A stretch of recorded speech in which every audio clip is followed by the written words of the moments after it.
Siobhan, welcome. It's such an immense pleasure to have you with us today. Thank you for having me. I'm so thrilled to be here, Andrea. Thrilled to have you with us as well. So, I want to dive into one of the first questions that really looks back at your early days. And when you think back to the version of you before any of the titles and awards, what was your lifelong dream and where are you today when it comes to realizing it? Probably thought wouldn't it be really awesome if I one day could be a director within HR and I could do some really cool things and help people learn and grow. And that was something that I really was passionate about. I would have probably been a specialist, a learning consultant at that point in my life. And I thought this would be it. And I've made it.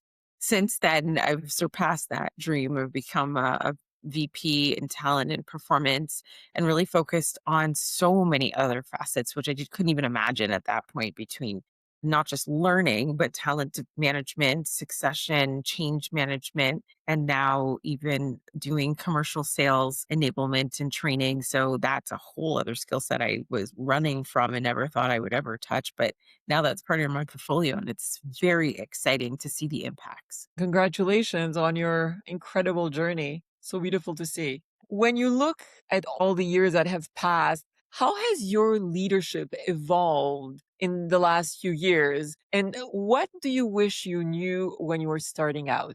It's evolved in terms of scope and capacity and being able to take on so many things. And I think what I have to keep reminding myself is when you're passionate about something, it doesn't necessarily feel like work. It is a lot of work, don't get me wrong, but it feels like fun because it's always learning. So for me, my journey has always been about continuous learning, constantly taking courses to grow in the space that I'm passionate about. And then I find something else that I like and then continue down that pathway. And this is where I keep expanding and then always taking chances. So I would probably tell my younger self, hey, don't worry so much about taking those risks. It'll all work out in the end. And that's really how you grow your career. It's taking a risk when you see an opportunity. If your passion aligns and your spirit internally says, this is something that I want to explore, listen to that. Don't listen to the voice that's like, you're not good enough. You can't do this. You need more years of experience. Just run with it. And because the door is opening for you to take something. And conversely, if the door opens and you're feeling like this really is just not for me, and I know that at the core, despite what other people are saying, you for yourself have to be able to make that decision because you know what's best for you. No one else can make that decision for you. What's something that brings you joy today that would surprise people who only know your professional achievements? Probably the fact that I love watching cartoon movies because there's an element of that that just allows you to just disconnect and you kind of have some fun. But they I always find with the cartoon movies there's some sort of lesson or there's a value that they're trying to teach, as particularly with younger kids, and it still translates to adults in both ways. So that's probably one of those secret things that I like to watch because I love the cinematography, I love the characters, I like just the innocence of it sometimes and the messaging behind it. And for me, it's around being that optimistic person, kind, integrity. These are like lessons that I see carried through in these shows, and it makes me feel good when I watch them. Is there a specific cartoon that you absolutely love and that you may wish to share with us? There's so many. I liked watching, I think it was Lilo and Stitch. Like, nobody gets left behind. Every time I hear that, I always want to cry. A lot of the Disney movies, I find they do such a great job with the animation and even with Pixar too. Mm. There's too many actually to be able to name, but that one sticks out in my mind. The one like nobody gets left behind. Really did like the messaging in that particular story. Love it.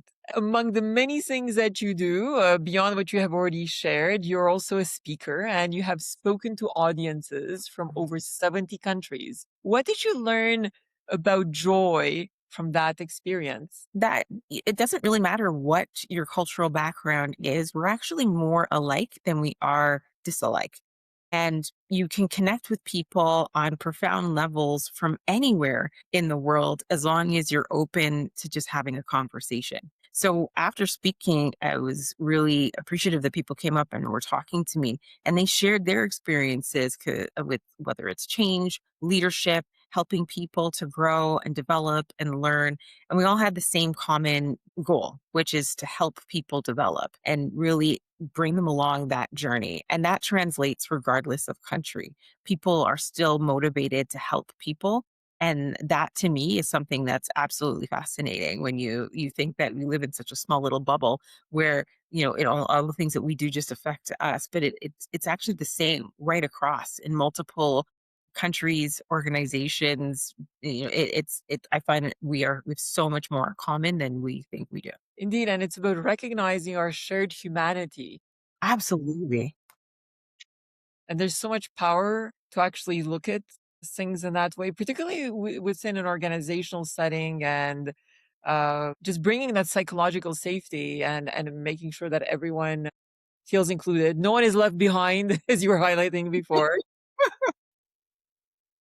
I think it's such an important thing. Like, if you think about your teams, there's things around your team is only as strong as maybe the weakest person on the team. But if you invest in everyone, including that person, and you focus in on their strengths and their contributions, you'll notice that the whole team rises. And if you don't forget about that person, not only do you make them feel good because you've brought them into the fold, but others see by example so that they know that we can't leave anyone behind. We have to think about what is the greater good for the whole entire organization, and how do we bring in every team member? What are their strengths that we can leverage to produce something that's going to be phenomenal because we took the time to get to know everybody on the team so that they can play a part.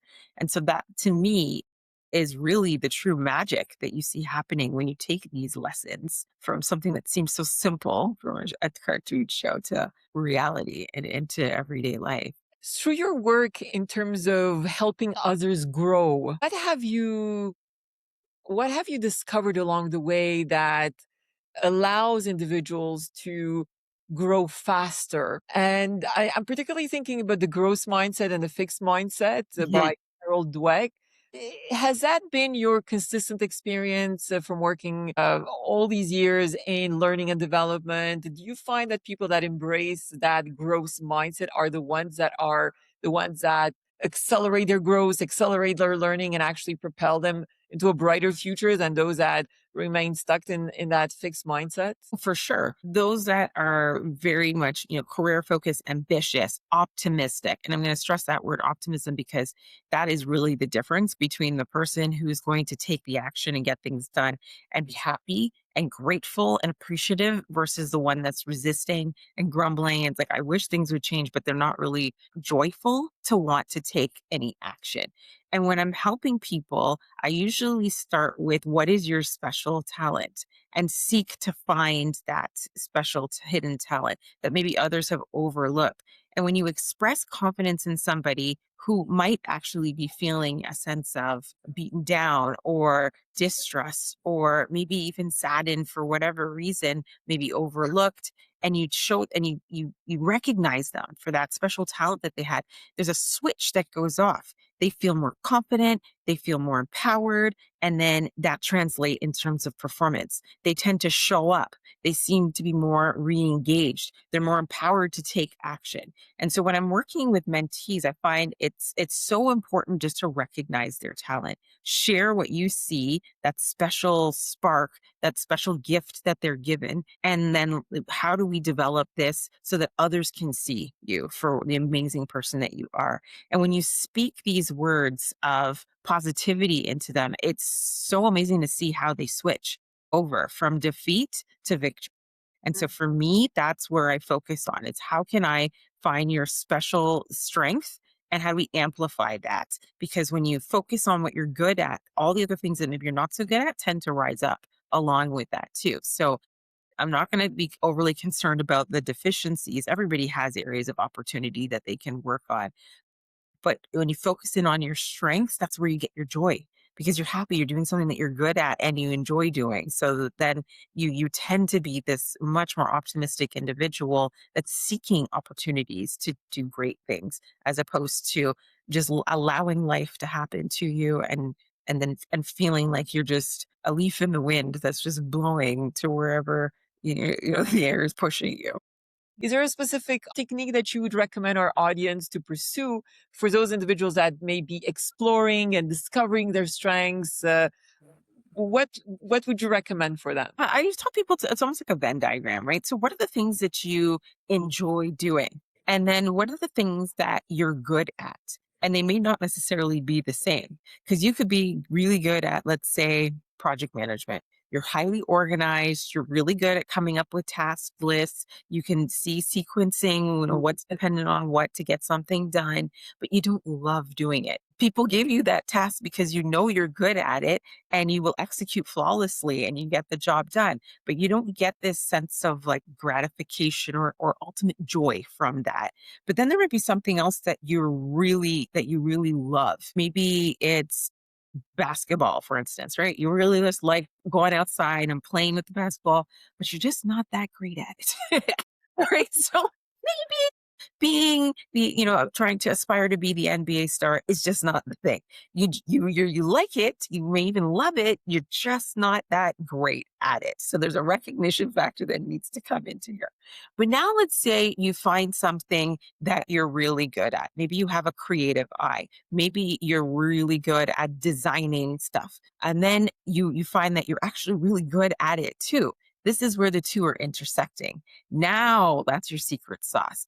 This is where you want to start pursuing, whether it's education, experience in that area to develop and grow. And if you're unsure, what am I good at? What do I like doing?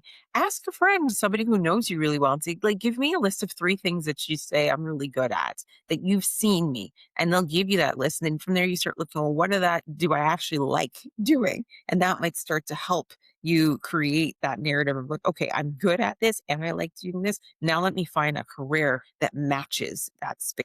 Then it doesn't feel like work. Now it just feels like fun and learning and growing. And you may be tired sometimes, but at the end of the day, you're invigorated because you're learning something new and you're putting your talents to good use and you enjoy doing the work.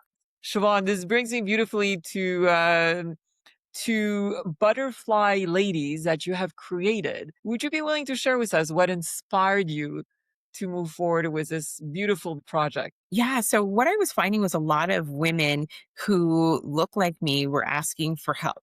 Can I get a mentor? Can somebody just give me some career advice? Would you be willing to share with me your journey? What can I do to get to that next level? And I would tell them about courses that they could take, but they couldn't afford it. And then it was frustrating because it's like I could see the talent. They just need a little bit more in terms of education, maybe sometimes it's experience or a bit of both. And so for me, because I had a background in learning and I was developing lots of programs, I had all this institutional knowledge in my head. And I'm like, well, how could I share this with women who need this, but they just can't afford it? So the financial barrier was really the problem. So I thought, wouldn't it be wonderful if we could just create a mentoring program where people didn't have to pay? And so that barrier, the financial barrier, has now been removed. They can get access to women who look like them. If they don't look like them, maybe they're just the same gender as them, but can at least relate to them. And I thought, well, this would be really great. So let me tap into my network and find other women who would be willing to mentor, match them up, and then they can help them develop and grow. And a mentor is different than a coach, right?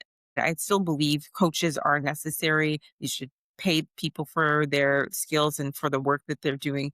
But mentorship is a bit different. That's to me is a bit more on that volunteer basis where you're giving up your time to mentor somebody and that you're trying to prevent them from making some of those same mistakes that you may have made earlier on in your career. You're listening, you're guiding, you're expressing support, you're connecting them to your networks or others, and you're really just being there as that rock for them. And this is where I thought this would be really great to create butterfly ladies. And the word butterfly for me is more about change. It's that whole metamorphosis. And, we sometimes we feel like we are in darkness, right? When we're going through some really tough times and we're trying to do something and we just can't get there. And that's what happens when a butterfly goes into a cocoon, right? It feels tight and it's dark and you can't see and you're looking for that light, but you're actually going through a process of change. And then when you come out on that other end and this like beautiful butterfly emerges, this is now where you're shifting, you're changing because you've grown into something, you've outgrown the cocoon. Now it's time to fly and to do some bigger and better things. And so this is where I came up with that concept of like butterfly ladies. And then I was talking with my daughter and I'm like, oh, wouldn't it be great if we had something like this for younger girls? And then I thought, what if we did like, the Caterpillar Club? And she's like, that's gross. Nobody wants to be called a caterpillar. Like, no one like that. I'm like, okay, I'm sorry. I thought, it would be kind of fun, like the little kids. She's like, no, we don't want to be caterpillars. What about like the stages? She was also studying butterflies. She's like, what about like the chrysalis? We would be like the Crystal Club. I'm like, brilliant. Love that. So that's where we look at, younger girls who want to have and help and give back to the communities and be there to support. And they have the mentorship that's available, but this is more about just uplifting and doing great work in the community.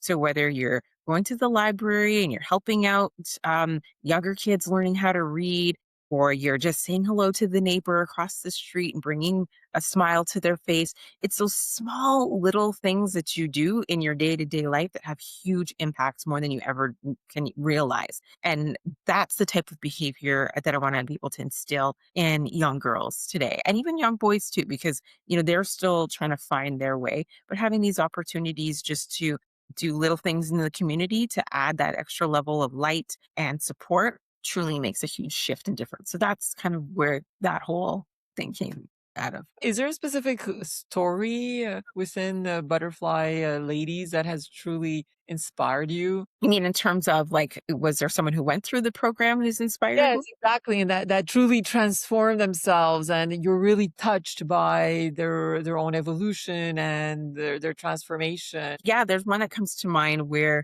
she was a learning consultant at the time and she really wanted to move into management. She wanted to become a manager. She didn't know like who to contact. She saw my profile on LinkedIn, sent me a note, asked, would you be open to being a mentor? Said, absolutely. Met with her. We talked about our goals. We met regularly on the phone, sometimes even in person, but more so on the phone with conversations.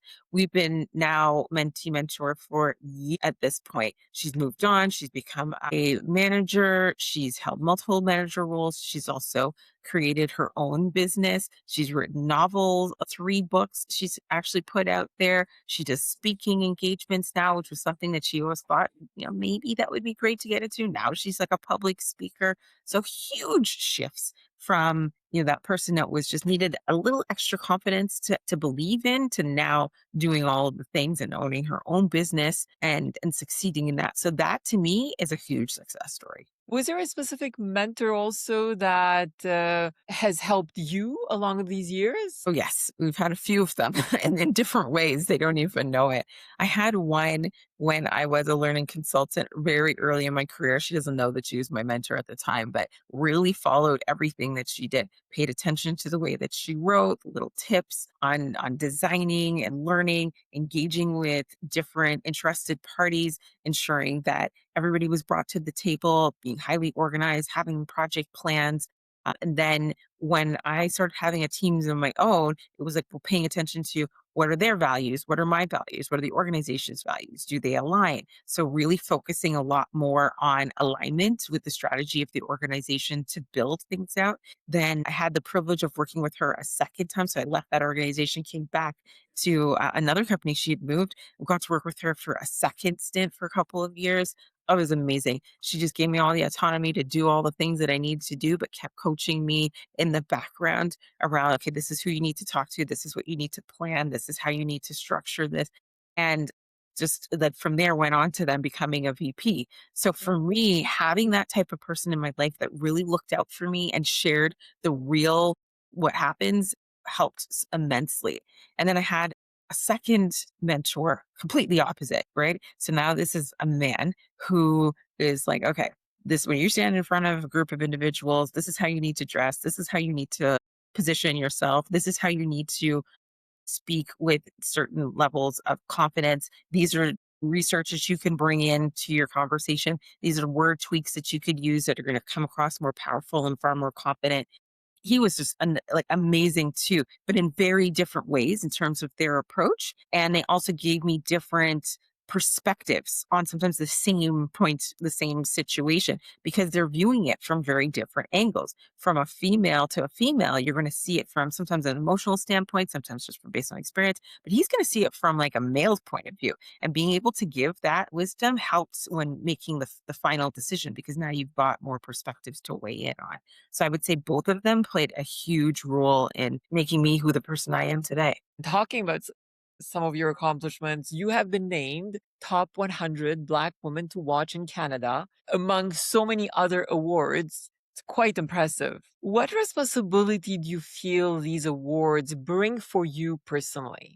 For me, I didn't really think it was a big deal. I was just trying to just work hard, do the right thing, and continue to develop and grow until I got messages from a few people, like just sending me private messages like, I've been watching you for many years and I've seen the growth and it inspires me to do more. And so now I'm volunteering in my community, or I am, applying for this job that I didn't think I could do, but you've inspired me to try.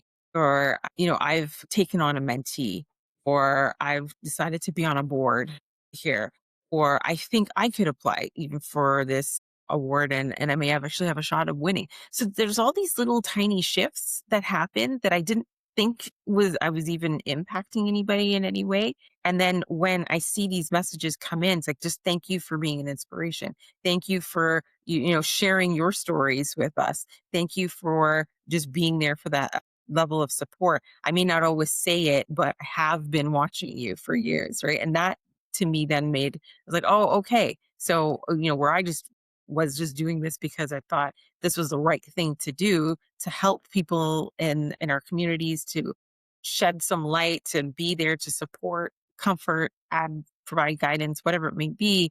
I didn't think it had such an impact as it did.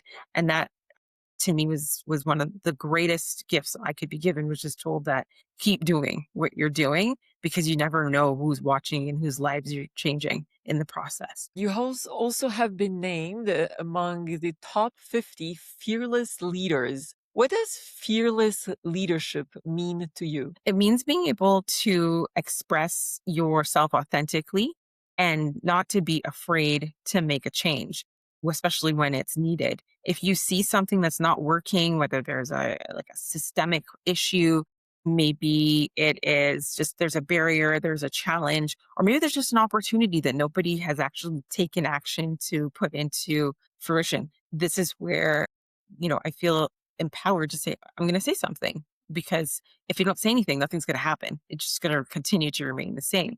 And for many years, I've seen processes done the same thing. We've done it this way always, so we're just going to continue doing it. Well, what if we did it differently? What might the impact be? What might the really great things that happen out of this? And now one of the biggest initiatives that I like led and changed was probably around DEI and providing opportunities for voices that were underrepresented for such a long period of time to actually be able to say what was on their mind, and creating safe spaces, but not only just for them, but the enlightenment that it had for others, the allies, for them to hear, and then seeing this transformation of support and then maturity.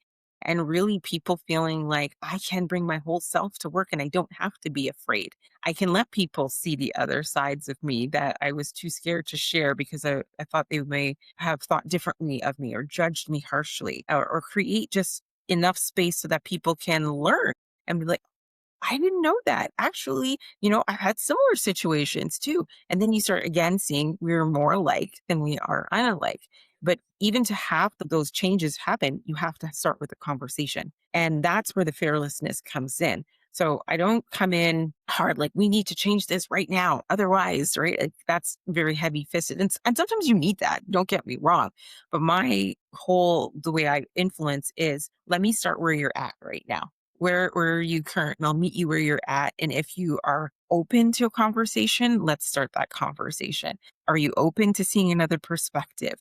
And then maybe we can move the dial. If I hammer everything at you, then there's a defensiveness that automatically gets thrown up. This is where the influence doesn't always work. So you have to know your audience, know when it's appropriate to push and how far you can push. But you can't bring people on a journey if you don't meet them at that starting point to where they're at, not where you feel they should be. Right. So that's probably when the fearlessness is like within context, right? It's understanding your audience and the moments of when it's appropriate to say something, when you need to speak up, and when it's time to reflect or, have a conversation with people afterwards to say, hey, like, let's talk a little bit about what just happened now that you had some time to reflect, because they may be in a much open mind state at that point versus trying to push something on them where it's not going to land really well. And then you're actually going to be further back than you had wanted to be able to move your agenda forward. You have been involved in major corporate transformations. What is one thing you wish leaders would do differently when leading change? Is take a moment to speak to your people who are being impacted by the change. I think sometimes leaders, they get so caught up with all the benefits or the impacts of what they think the change is going to be, all the great things that it's going to come out of this, that they sometimes forget the impact that it's going to have on the actual individuals and bring them into the conversations. If they are brought into the conversation early enough, they can raise flags, they can share risks, they can also be part of the planning. And when they're part of that process, they buy in. Now they're your champions and they can help bring other people on board. But if you push it on them, there's going to be more resistance. So I find if leaders just take moments, and sometimes the change is moving so fast that they feel like I don't have time to explain. It's just we have to just do. But if you take that moment just to slow down and bring people on that journey, have the conversations, discuss what are the impacts, allow them to vent, allow them to experience those different emotions and still be there to support them through, you'll get far more buy in, far more experimentation, and increase the likelihood that this project or transformation will be successful because you're bringing everybody on board with this change. Yes, there's going to be some people who are going to resist no matter what, right? And we'll deal with that at the time, but you'll get more people bought in and more people aware of the change and open to trying new things if you would just communicate with them early and then consider the impacts on them as part of the plan. I think a It's lot of times we focus on technology, we focus on processes, and like how do we just make this right faster? But yeah, we don't realize that humans have to absorb it. Then they absorb it on multiple levels, right? There's that the logical level. Okay, I understand we do need to change this, but I just don't want to. yeah.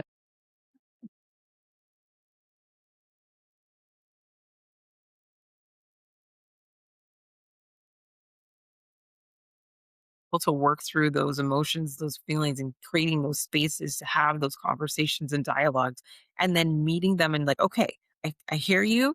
I can empathize with you. Now, what is within our control? What can we do to move this forward? And then it changes that mindset. And then they don't feel alone. They feel like we're working together. And people are usually more scared to do something on their own than they are when they see movement and mobility throughout the team.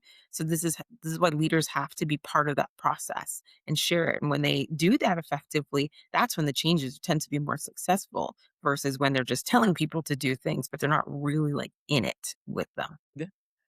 Siobhan, you are also a published author, featured alongside amazing individuals from Oprah, Maya Angelou, Deepak Chopra. What is the legacy that you wish to leave behind through your writing and your work? More around like just dream big. Don't allow for any limitations on, what you think you should be or what others may think you should be or a particular point in time.